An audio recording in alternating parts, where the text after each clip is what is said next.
Salut tout le monde, c'est Lucie de Coverstyle. Je vous retrouve cette semaine pour aborder un nouveau sujet sur le thème de la déco et de la rénovation. Lors des émissions précédentes, on a majoritairement abordé des sujets sur des aspects, je dirais, très précis de la déco, mais je me suis dit qu'il y a un thème hyper important dont on n'a pas encore parlé, c'est vraiment le processus, les étapes à suivre quand on veut faire appel à une décoratrice. Par où commencer, comment se passe concrètement un projet, budget, délai, etc. Pour nous éclairer, j'ai invité Aurélie Aymon, qui va nous parler de son métier, mais plus précisément en se mettant à votre place si vous souhaitez faire appel à une décoratrice pour un projet, pour connaître toutes les étapes clés à suivre. Salut Aurélie, je te remercie d'être venue aujourd'hui pour partager ton expérience et tes conseils auprès de nos auditeurs. Alors je te laisse te présenter, nous en dire un peu plus sur toi. Bonjour, merci de m'accueillir.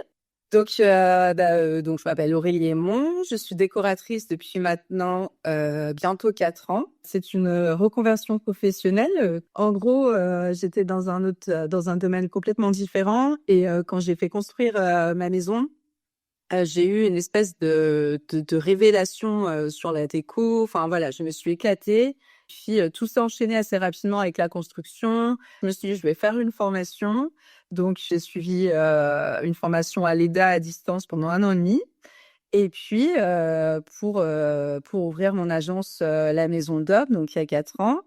Et là, j'ai ouvert une autre agence avec mon associé qui est sur Paris, le Studio June, où là, on est plus sur une agence d'architecture d'intérieur, prestation clé en main. Avec la Maison d'Or, je suis plus dans le conseil, l'accompagnement, la projection. Là, le Studio June, on propose vraiment une prestation complète.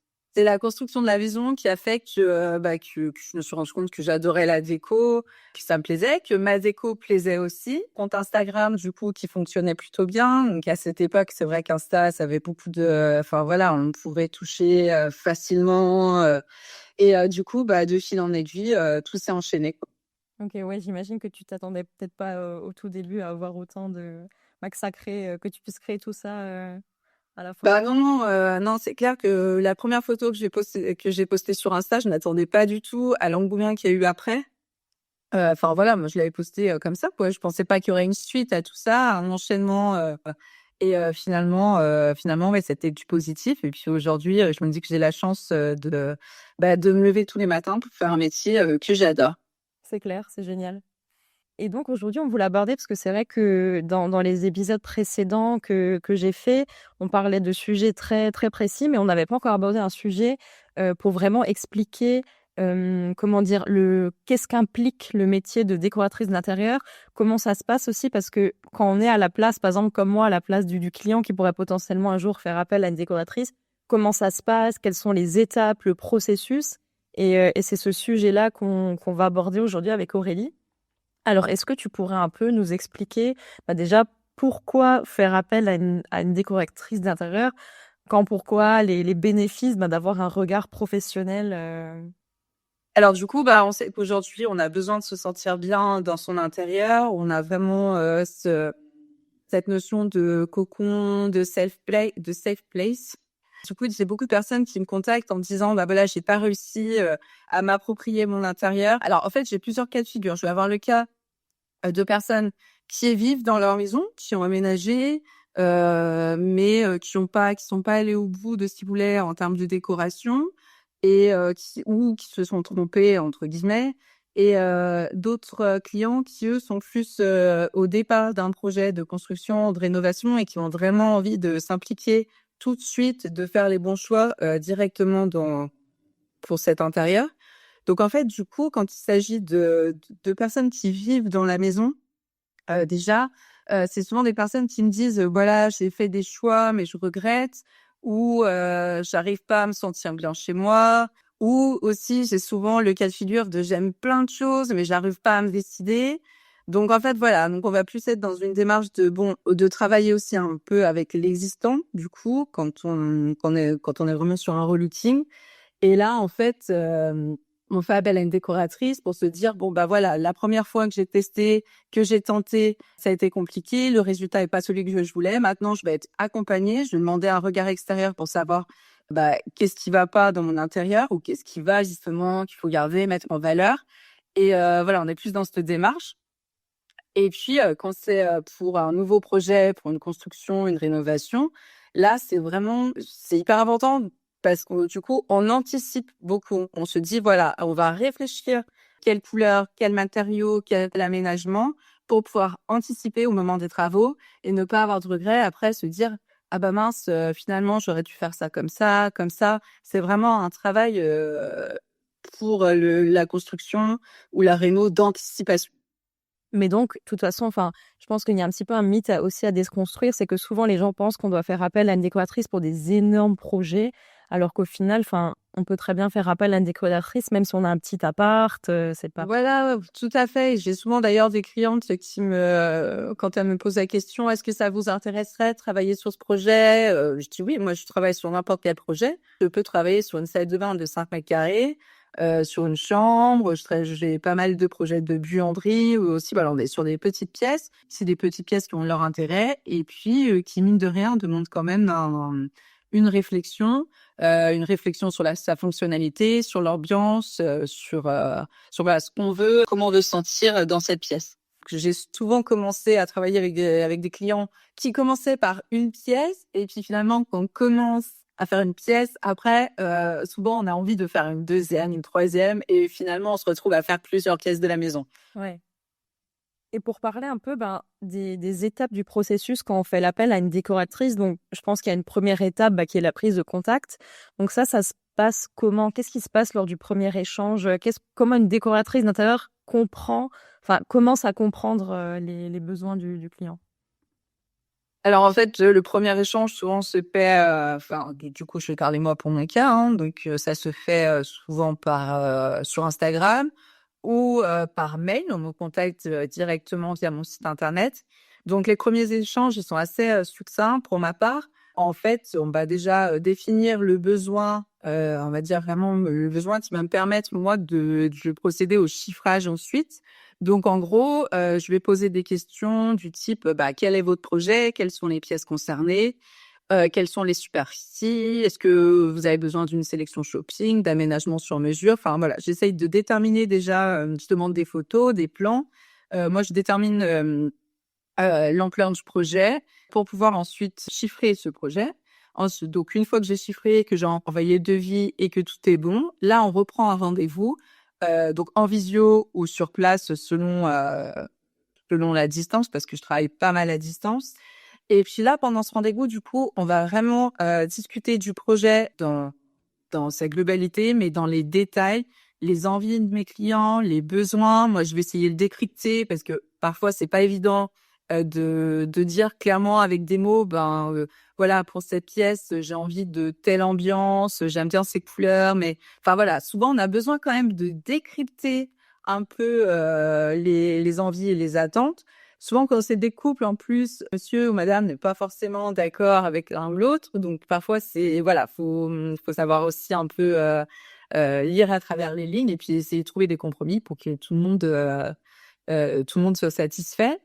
Et voilà, pendant ces rendez-vous, du coup, vraiment, on aborde des sujets comme, bah, par exemple, pour une chambre, qu'est-ce qui doit apparaître dans la chambre? Donc, le lit, les tables de chevet, des rangements.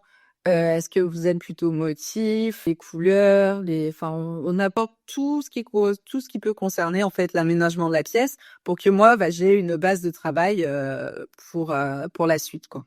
Ouais, mais je pense qu'en fait, du coup, c'est peut-être pas facile pour toi quand le client est entre guillemets «perdu», ne sait pas ce qu'il veut parce que du coup, tu sais peut-être pas, Oui, parfois c'est compliqué parce que alors, en fait, j'ai 2 cas de figure qui sont compliqués. Le premier, c'est, le client vraiment qui je sais pas, des fois, c'est la page blanche, totale, je sais pas ce que j'aime, je sais pas ce que j'aime pas, enfin voilà, parfois ce qui est normal, hein, quand on fait appel à une décoratrice, on maîtrise pas forcément le sujet de la déco, mais pour moi, c'est des cas de figure qui sont un peu compliqués parce que du coup, j'ai très peu de matière pour, démarrer mon projet, pour proposer un mood board.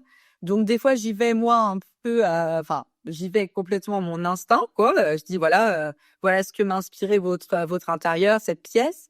Et puis du coup, parfois, je peux tomber complètement à côté parce que j'avais pas vraiment de base de départ. Mais ensuite, du coup, ça m'aide Et même si je tombe à côté, ça m'aide pour la suite. On va me dire, bon, finalement, en fait, je me rends compte que je préfère ces tons, je préfère ces matières. Donc voilà, ça reste quand même une base de travail. Et le deuxième cas de figure des clients où ça peut être aussi un peu compliqué, c'est ceux qui aiment plein de choses à la fois. Donc parfois, on m'envoie des tableaux Pinterest avec des dizaines d'inspirations, mais qui ont pas vraiment de lien les unes aux autres. Donc là, c'est compliqué. Donc là, moi, il faut qu'en gros que je fasse un peu l'arbitre, de dire bon voilà, maintenant moi de ce qu'on a discuté, quand je vois votre intérieur, la luminosité, son agencement, tout ça, je pense qu'il faudrait mieux partir sur ce style. En fait, j'aide un petit peu à trancher, de faire un choix qui sera appliqué après et qu'on mettra en harmonie avec le reste de la maison. Est-ce que tu poses aussi des questions un peu pour comprendre la personnalité, pour essayer de faire matcher la déco et la personnalité des gens? Est-ce que ça aussi, ça joue? Alors ça vient souvent en fait au fil de la conversation. Mes clients vont parler un petit peu de leur façon de vivre et puis moi je suis quelqu'un de très instinctive.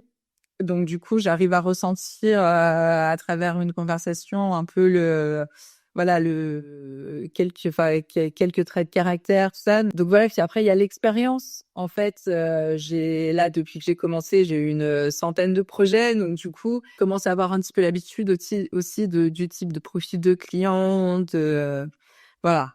Mais c'est vraiment ce premier rendez-vous qui est très important même si on le fait à distance, je le fais toujours en vidéo pour avoir un contact, un visuel, justement apprendre à se connaître et puis vraiment discuter de tout ça. Ouais, et tout à l'heure, tu as parlé de mood board. Donc ça, est-ce que c'est l'étape d'après? C'est vraiment, donc tu crées les mood boards, tu les envoies au client et tu en envoies plusieurs et le client doit faire un choix. Ça se passe comment? Alors oui, le mood board en fait, c'est ce qui arrive tout de suite après le rendez-vous en visio. Donc le mood board du coup, c'est la planche d'inspiration. Donc là, c'est vraiment avec quelques photos. Je propose à mes clients pour ce salon par exemple, je vous propose telle ambiance, ce type de matériaux, ce type d'aménagement, tout ça. Donc, c'est très visuel. Moi, je fais des mood boards avec très peu visuel pour pas trop perdre mes clients aussi. Donc vraiment, on va à l'essentiel. Et en fait, en général, j'en présente un. Voilà, c'est ce qui découle de notre rendez-vous, de ce qu'on s'est dit, de ce que j'ai ressenti. Je propose un mood board qui peut être accepté tout de suite. Et si mes clients me disent non, c'est pas tout à fait le style que j'imaginais, tout ça, à ce moment-là, je retravaille et je repropose un second mood board. Je prends le parti moi de proposer un choix d'ambiance dès le départ, quoi. Vraiment. D'accord. Oui, je pense que de toute façon, si tu en proposes 4 d'un coup, ça va peut-être encore plus les perdre. Au final, ils vont mettre... Voilà, c'est ça. Bon, après, disons que après, on peut avoir des demandes où vraiment ou c'est des clients qui disent, ah, ben, j'aime bien cette ambiance, mais j'aime bien cette ambiance, est-ce qu'on peut tester? Mais, voilà, je prends le parti de prendre la responsabilité de dire, bah, voilà, moi, pour votre intérieur, j'imagine plutôt ça, c'est ce que j'ai ressenti pendant le rendez-vous, voilà. Je prends le parti de me faire confiance et que mes clients me fassent confiance. Et après, si des fois c'est un flop, ça plaît pas, à ce moment-là, je retravaille. Et d'ailleurs, souvent, je représente un second mood board et mes clients reviennent sur le premier. C'est très souvent, je dis ah, finalement, je préférais le premier. Ah ouais, d'accord. Et donc, une fois que le client a validé ce mood board, du coup, c'est quoi? C'est une proposition de concept ensuite. Donc, tu vas présenter, par exemple, les différentes options, genre des plans d'aménagement, des esquisses. C'est ça. Après, du coup, une fois que le mood board est accepté, moi, on va dire que j'ai ma trame pour le projet. Donc, ouais, c'est très important pour moi de ce mood board. C'est vraiment je l'ai tout le temps visible à côté de mes 3D parce que le but, c'est vraiment de rester dans cette ambiance, quoi. Voilà, moi, c'est ma planche d'inspiration pour moi aussi. Donc, du coup, après, je passe au 3D. Donc là, où je vais concevoir du coup les plans et puis mettre en application mes propositions de déco dans la maison. Ouais. Donc là, c'est l'étape clé parce que souvent le mood board dégage une ambiance, mais c'est difficile de se projeter. Souvent, on me dit j'imagine pas chez moi, tout ça. Donc là, vraiment, les 3D, ça permet à mes clients de se projeter dans leur futur intérieur plus facilement, quoi, en termes de couleurs, d'aménagement, de mobilier, accessoires, etc. C'est plus facile, ouais. Et Oui. donc là, par exemple, pour les auditeurs qui écoutent l'émission, peut-être qui se posent la question, si demain, par exemple, moi, je fais appel à toi pour une rénovation ou la décoration de mon appart, entre la première prise de contact et donc cette proposition de concept, combien de temps ça prend à peu près? Quelle est la durée de ce premier processus? Tout dépend de l'ampleur du projet. Après, c'est vrai que je propose toujours mon rendez-vous quand je sais que je vais pouvoir, j'aime bien travailler, «à chaud» entre guillemets. Donc, là, par exemple, pour mes projets que je vais démarrer au mois de mars, je propose un rendez-vous fin février, début mars. Comme ça, en fait, on réalise le rendez-vous ensemble et ensuite, je suis vraiment encore, baignée dans l'ambiance, dans les échanges que j'ai eus avec mes clients pour démarrer le mood board. Donc ça, c'est assez rapide. Voilà, du coup, une semaine après, mes clients ont leur planche d'inspiration. Et après, selon le projet et surtout selon s'il y a des modifications ou pas à prévoir, il faut compter, aller pour une pièce de vie, 3-4 semaines à peu près avant d'avoir un rendu final, le book final avec les modifications, tout validé. Après, sur une chambre, 1 ou 2 semaines, ça peut être fait. Ça dépend vraiment du projet. Des maisons complètes, là où on part sur plusieurs semaines de travail. Et d'ailleurs, mes clients me disent après, parce qu'on s'envoie des mails, ils me disent quand on arrive à la fin, bah, ça me fait bizarre de plus recevoir de mails. Voilà, parfois c'est des semaines et des semaines de travail sur un projet. Et puis j'ai souvent 2 projets en même temps. Mais j'imagine que tu fais parfois face à des cas avec des gens très pressés qui s'imaginent d'ailleurs une semaine après. Là. Oui, ouais, bah, ça, c'est souvent le cas, oui.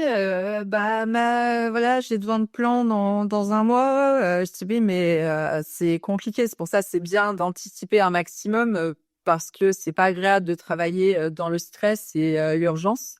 Après, ça m'arrive du coup de faire appel à mes collaboratrices qui peuvent m'aider du coup ponctuellement si j'ai un afflux. Donc, j'essaye de répondre quand même à à tous les délais. Mais c'est mieux de travailler, tranquillement, de ne pas travailler dans l'urgence et d'anticiper, ses projets. Bien sûr. Et tu travailles uniquement avec des particuliers ou aussi des professionnels Essentiellement particulier, ça m'arrivait de faire un peu de pro, des bureaux, des instituts, des choses comme ça. Mais quand même, moi, je travaille essentiellement avec des particuliers et je suis quand même allée à 70 sur, des projets de construction. Explique-nous, donc construction, c'est-à-dire c'est des gens qui sont en train de construire la maison et ils font déjà appel à toi pour le futur. Voilà. En fait, c'est des gens qui sont au démarrage de leur projet, qui ont leur plan, de maison. Bien sûr, je travaille sur des plans, établis et puis, en fait, qui ont leur plan du maître d'œuvre, du constructeur et puis là, qui ont besoin d'aide, en fait, pour la suite. Savoir, voilà, quel matériau utiliser, quelle couleur mettre au mur, comment aménager, concevoir un agencement optimisé. Voilà, en fait, c'est vraiment le savoir où positionner les luminaires.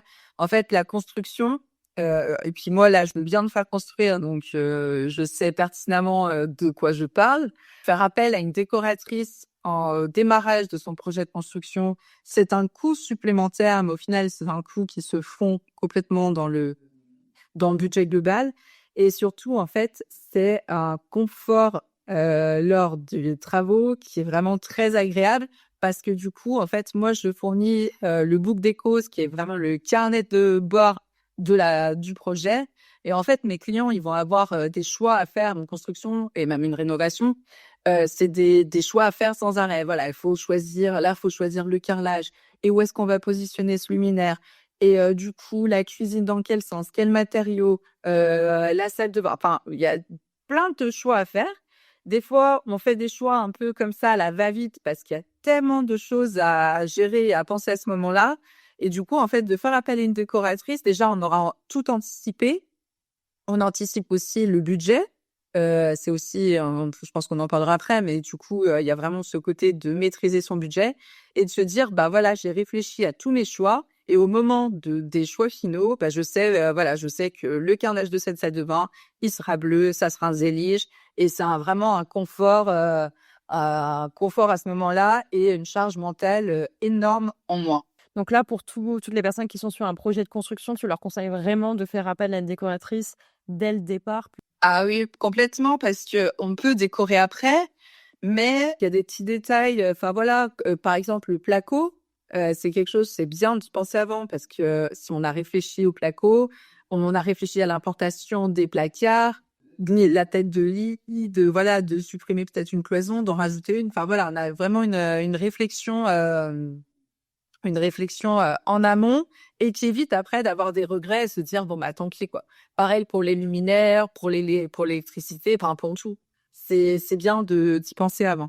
Et j'imagine que pour toi, en plus, c'est beaucoup plus fun de travailler sur un projet comme ça parce que c'est comme si tu avais carte blanche, en fait. J'ai une préférence pour ces projets et puis je pense que je maîtrise bien le sujet du coup.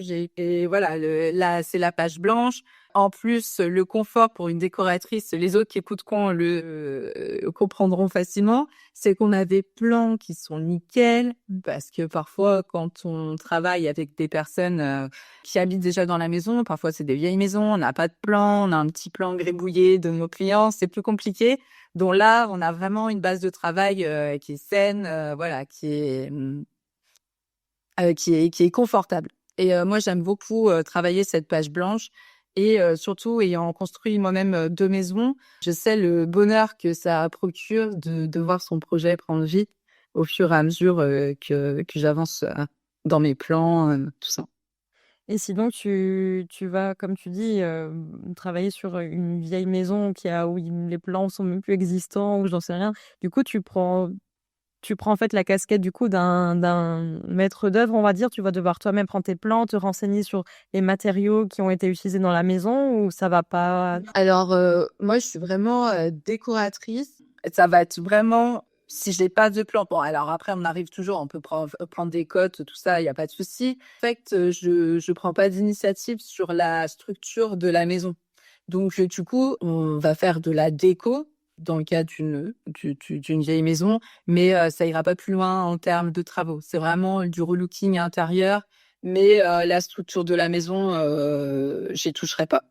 Ok, oui, donc le client est dans ce cas de figure-là, avant le premier rendez-vous avec toi, il n'a pas besoin de préparer plein de choses en amont.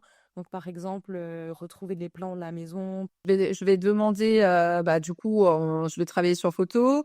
Ensuite, avec le logiciel avec lequel je travaille sur SketchUp, on peut facilement retrouver des hauteurs, des largeurs. On a des outils avec le logiciel pour retrouver des mesures.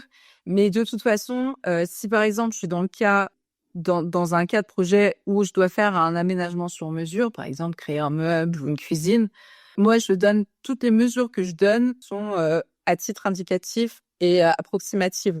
Enfin, elles peuvent être approximatives. Donc, de toute façon, le dossier doit être remis à l'artisan qui vient, lui, sur place, vérifier les cotes. Et voilà, c'est pas, moi, je ne fais pas de plan d'exécution. Donc, même si la prise de cote est un peu aléatoire, à ce moment-là, voilà, c'est l'artisan qui reprend le projet avec lui ses contraintes techniques et la prise de cote sur place. Moi, je suis vraiment j'aide à projeter une ambiance, à projeter un agencement, mais je ne donne aucun plan d'exécution. Donc du coup, après, voilà, c'est l'artisan qui reprend la main après moi, ou le maître d'œuvre, ou Ouais, ok, parfait. Si on continue à expliquer le processus, donc une fois que tout ça c'est fait, donc là il y a la partie, toi tu vas aller faire entre guillemets le shopping qu'il faut pour, j'emploie ce mot, je sais pas si c'est le bon mot à employer. Donc en fait, ça va être vraiment le choix des meubles, des accessoires, des couleurs, des matériaux.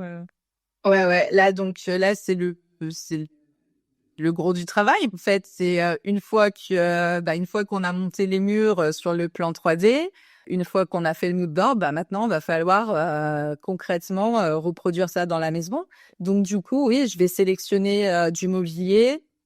Donc ça, c'est pareil, c'est pendant notre rendez-vous, pendant le rendez-vous, on en discute de ça, de quand ils prennent la sélection shopping. Du coup, quel budget vous voulez allouer à ce projet? Donc, c'est important de savoir vers quelles enseignes se diriger pour que mes clients puissent quand même acheter ce que je leur propose. Le but, c'est d'aller au bout du projet, donc il y a une réflexion sur le budget, ce qui est d'ailleurs souvent compliqué à établir parce qu'on sait pas trop au final. Et en fait, moi, je vais chercher, du coup, les meubles. Donc, ces meubles luminaires, très grande réflexion sur les luminaires aussi. Pour moi, c'est hyper important. Donc, on va vraiment s'attarder sur les luminaires, décoration murale, toutes ces choses, le papier peint, bien sûr les références peinture, tout comme ça. Mes clients vraiment après, en plus sur le book, je leur envoie la sélection shopping avec le lien directement sur la photo. Ils ont plus qu'à cliquer, acheter. C'est très pratique. OK. Donc en fait, ouais, ça c'était ma question d'après, c'est peut-être une question bête, mais je me la demande, mais donc c'est pas toi qui t'occupes de tout acheter avec le budget du client, c'est le client qui achète sur base de tes propositions? Alors oui, sur mon agence La Maison d'Or, c'est tout à fait ça. C'est en fait dans le book déco, le carnet de bord toujours, où là ils vont avoir les miens, des références à acheter, du mobilier, de la peinture, tout ça. Pour le studio Joom, là, on va plus être dans une approche où on va pouvoir aussi prendre en charge toute cette partie au niveau des achats, de la mise en décoration aussi. On va être vraiment plus sur une prestation clé en main pour que nos clients n'aient rien à gérer. Mais voilà, sur la Maison d'Or, là, moi, je n'achète pas pour mes clients. Je leur donne la liste de ce qu'il faut acheter. OK, et ça va, en général, ils respectent ou est-ce que tu te rends compte après qu'au final, ils n'ont pas forcément acheté, ce que tu avais préconisé? Ça dépend. Alors, c'est vrai que, alors, moi, en fait, le truc, j'ai finalement assez peu de retours sur mes projets parce que j'en ai réalisé beaucoup et j'en ai réalisé beaucoup à distance. Donc, je peux pas forcément me déplacer pour voir comment se sont passés les travaux. Après, j'en vois quelques-uns. Là aussi, j'ai 2 types de clients. J'ai ceux qui suivent scrupuleusement mes recommandations où je vois que, voilà, tout a été acheté comme je l'ai préconisé, les peintures, tout ça. Et effectivement, il y en a d'autres qui vont, plus s'approprier finalement, le projet que je leur présente et qui vont, qui vont, faire des achats peut-être un peu différents, tout ça. En général, ça va, ça reste réussi. Parfois, je trouve qu'il y a des petits loupés, mais après, ce que je dis, c'est pas chez moi, en fait. Donc, ça a pas d'importance. Enfin, voilà, l'idée, c'est qu'ils soient satisfaits. Mais, c'est vrai que les projets où vraiment, tout a été suivi, scrupuleusement, souvent, sont des projets, très réussis.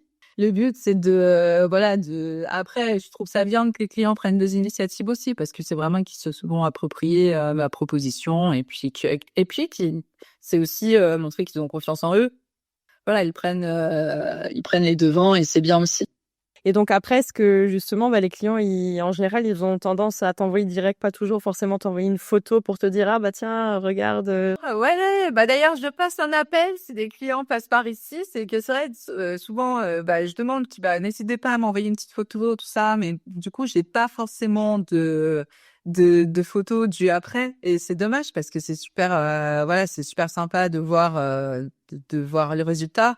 Après, j'ai aussi après, on fait pas toujours comme on veut. Des fois, il y a des travaux qui se font pas ou qui se font beaucoup plus tard. Donc, il y a ce cas de figure aussi. Mais c'est vrai que ça fait partie de ma to-do là pour 2025. Je me suis notée, il faut que je recontacte tous mes clients, leur demander, voilà, est-ce que vous avez une petite photo, puis que je puisse voir le résultat.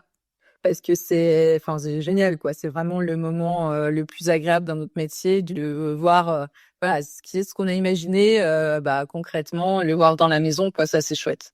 Et par rapport au budget, justement des différents achats, est-ce que le budget, il se détermine dès le tout départ? Ou est-ce que c'est seulement après, une fois que tu as proposé le mood board, qu'il a accepté, que là, vous parlez, du budget? On en parle tout de suite parce qu'en fait, c'est important pour moi de pouvoir quand même cibler mes propositions parce que du coup, je vais pas aller vers les mêmes enseignes si mon client a 1 000 € pour un canapé ou s'il en a 5 000, quoi. Donc, moi, pour être efficace dans mon travail, j'ai besoin de savoir. Après, c'est toujours une question vraiment, 90% de mes clients ne savent pas le budget. Donc là, j'essaie de creuser, de dire, par exemple, si je vous dis le luminaire de la salle à manger, on met 500 €, qu'est-ce que vous en pensez? Est-ce que vous êtes prêt à mettre plus? Moi, j'essaie de tâtonner comme ça pour voir, pour essayer de décrypter un peu plus quel budget ils seraient prêts à consacrer pour leur projet. Voilà, si tel ou tel tarif est déconnant pour un canapé, si ça l'est pas, on essaye d'y aller à tâtons et puis après ce que je leur dis en même temps, voilà, je vais vous proposer la sélection shopping, Si dans la sélection shopping, vous trouvez qu'effectivement, au final, le montant au final est trop important, en général, on trouve toujours des équivalents un peu moins chers. Mais c'est vrai que moi, j'aime bien travailler avec certaines enseignes où je suis sûre que la qualité sera là. Il y a ça aussi. Donc voilà, je pense qu'il faut quand même avoir un budget, un petit budget quand même à consacrer à son projet. Mais en général, quand on fait appel à une décoratrice, on prévoit ce budget, quoi. On est dans une démarche, même si on fait tout au fur et à mesure, on prévoit un budget correct quand même pour le projet. Oui, oui, oui, en général, c'est vrai. Mais je pense par exemple aux gens qui, bah, justement, qui ont un petit budget, parce que je suppose, je pense que beaucoup de gens n'osent pas faire appel à une décoratrice, pardon, parce qu'ils disent, voilà, mon budget est trop petit, ça marchera pas, elle pourra rien faire avec. Est-ce que ça, c'est une fausse idée ou pas? Est-ce que, effectivement, tu arrives ou pas à quand même construire bien, enfin, comment dire, bien faire les choses avec un petit budget, sachant que, ben, à l'heure actuelle, le mobilier quand même devient de plus en plus cher. Est-ce que quand on a un petit budget, est-ce que ça vaut le coup ou pas de faire appel On peut toujours trouver des solutions. Moi, je travaille beaucoup avec Ikea qui propose des solutions d'agencement intéressantes à des prix corrects. Après, on trouve des solutions, mais on fait pas des miracles non plus. Ça, c'est une réalité. Déjà, de faire appel à une décoratrice, ça a un coût. Moi, vu que je communique pas mal sur les réseaux, j'ai énormément de demandes de personnes qui sont un peu curieuses, savoir combien ça coûte faire appel à une décoratrice. Donc déjà, c'est un coût à prévoir. Et ensuite, il faut quand même avoir un minimum parce qu'on peut pas faire non plus de miracles. Par contre, c'est tout à fait possible de créer des intérieurs très sympas avec une super ambiance, avec du mobilier de chez Ikea par exemple. Après, et de toute façon, moi dans ma sélection shopping pour la Maison d'Or, en tout cas, on est quand même sur une approche. J'essaye d'équilibrer. Je trouve que c'est important quand même de mettre le prix dans certaines pièces qui vont être très importantes dans la maison, qui vont se voir tout de suite. Mais après, d'équilibrer avec d'autres qui sont un peu moins chers. Enfin voilà, j'essaye de proposer quelque chose d'équilibré. Je dirais que c'est comme ça que je décris ma sélection shopping. Elle est équilibrée. Ouais, il y a des choses où effectivement ça vaut plus le coup. Je pense par exemple quelqu'un qui va vouloir rénover sa salle à manger, la table de salle à manger, c'est vraiment le point clé. J'imagine, on peut pas se dire bon voilà, on achète dans le premier magasin à vous. Voilà, bah oui, oui. Et puis, et aussi, moi, c'est ma responsabilité qui est engagée quand je fais une sélection shopping, dire, bah voilà, allez acheter chez tel fournisseur, chez tel commerçant. Je peux pas, enfin, de ma responsabilité, je peux pas préconiser un meuble qui n'est pas qualitatif. Oui, bah surtout si au bout d'un an le client se rend compte que voilà, il sera hyper vite, qu'il détériore. Enfin, C'est ça. Donc, il vaut mieux ce que je dis, ce que je dis toujours à mes clients quand on parle du budget, je dis, vaut mieux attendre. Vous savez vers quoi vous dirigez, vaut mieux attendre et d'acheter un meuble, un accessoire, enfin quelque chose de qualitatif, plutôt que de vouloir tout acheter tout de suite et du coup d'aller un peu au rabais. qu'est-ce qu'il faut rechercher en fait chez une décoratrice? Parce que j'imagine, enfin, il y a quand on a le choix entre plusieurs décoratrices, c'est quoi? C'est les compétences, c'est le feeling avec la personne, c'est son style. Ouais, je pense que c'est un petit mix de tout ça.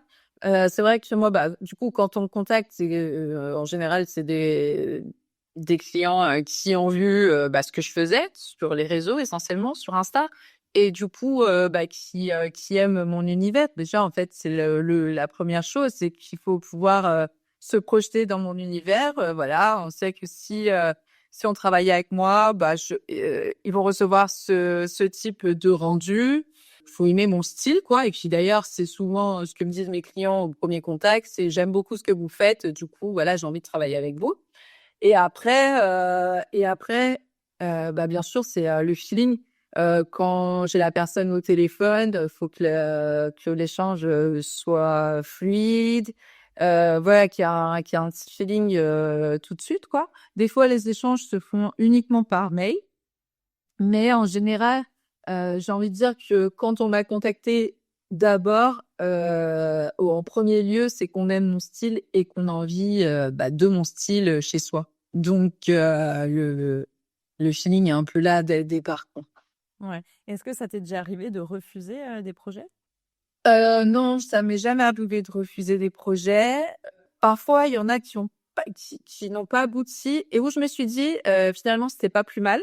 Avec des échanges justement un peu compliqués où je me suis dit: «Ah bah, c'est un signe, si ça a pas abouti, c'est que ça devait pas aboutir». Mais non, moi, j'ai jamais refusé de projet. Du coup, si je résume un peu donc vraiment les étapes clés quand on veut faire, appel à une décoratrice donc tu as d'abord, bah, le premier contact, donc tu as le premier échange où, tu vas un peu comprendre les besoins du client. Après, tu as vraiment une phase de découverte où là, ça va être, vraiment plus soit un rendez-vous physique ou visio, bah, un peu où pour comprendre, où la personne va te montrer un peu l'espace à aménager, pardon, discuter des goûts, des préférences, des contraintes, définir le style un peu et les attentes, du client et ensuite, tu as vraiment la partie, bah, où tu vas créer le mood board, où tu as avec le cahier des charges pour ton client et ensuite, bah, la validation et enfin, bah, le choix, des matériaux, des accessoires pour des mobiliers, Est-ce que j'ai oublié peut-être une partie? Est-ce qu'il y a une partie, dans ce processus qu'on aurait oublié, Bah, souvent, en fait, il y a la partie, donc où j'envoie en fait, il y a une partie qui est assez importante, qui permet aussi souvent d'affiner vraiment le projet, c'est celle où j'envoie les premiers visuels. Alors parfois, glingo du premier coup, mes clients sont ravis, tout passe, super. Souvent quand même, mes clients, reçoivent le visuel et puis là, en fait, il y a toute une phase de modification.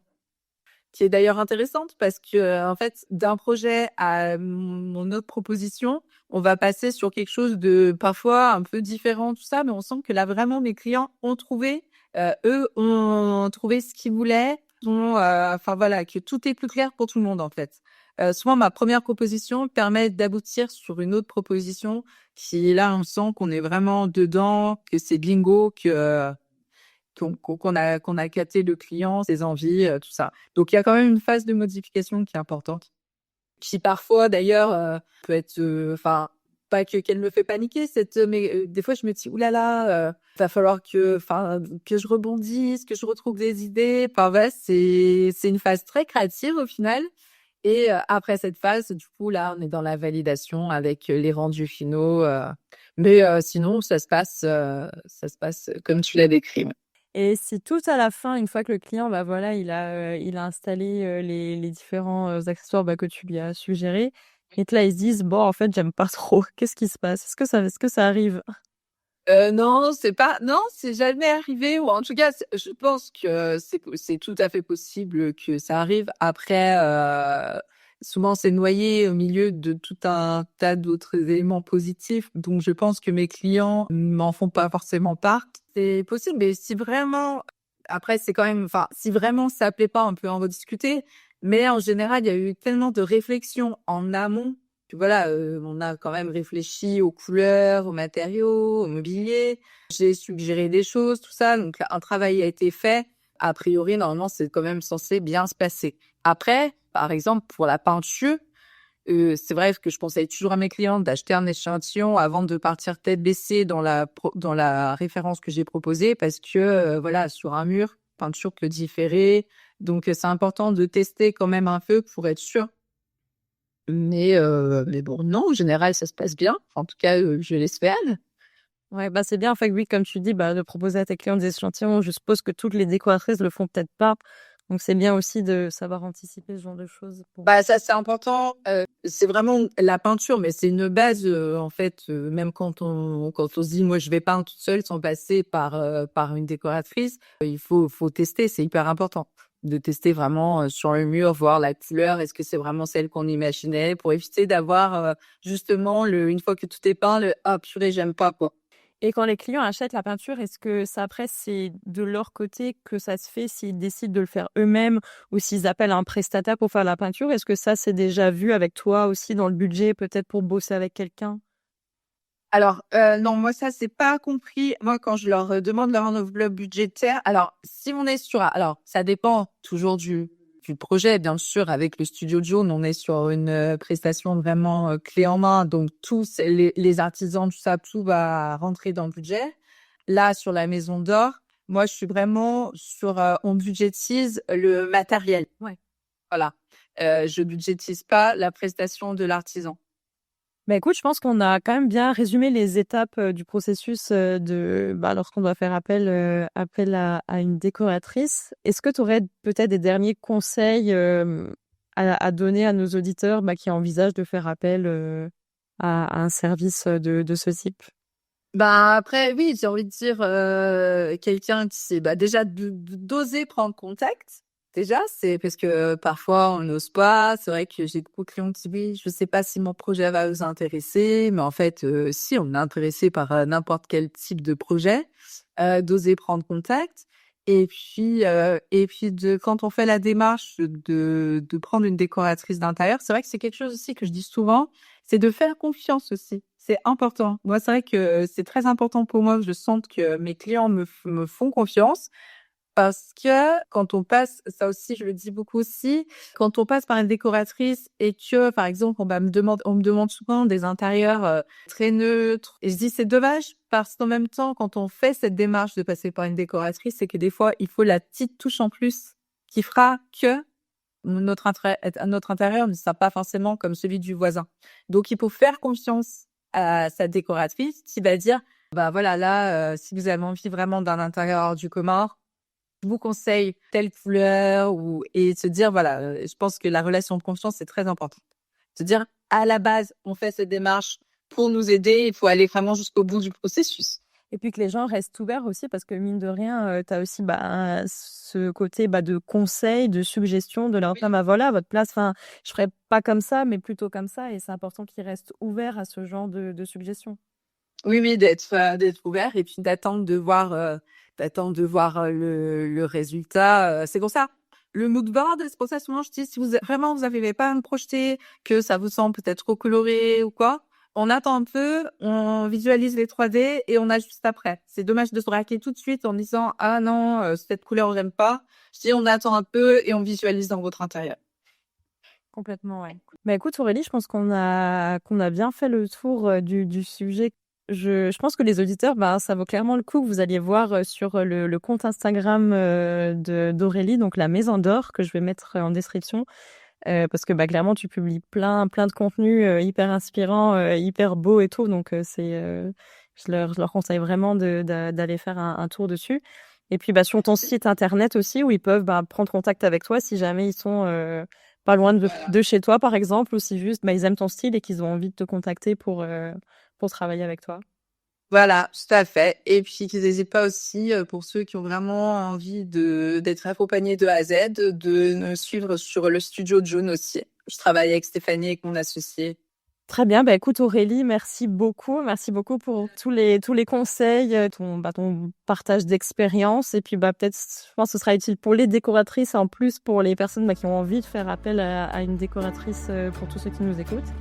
Merci beaucoup et puis à bientôt. Ouais, à bientôt Aurélie.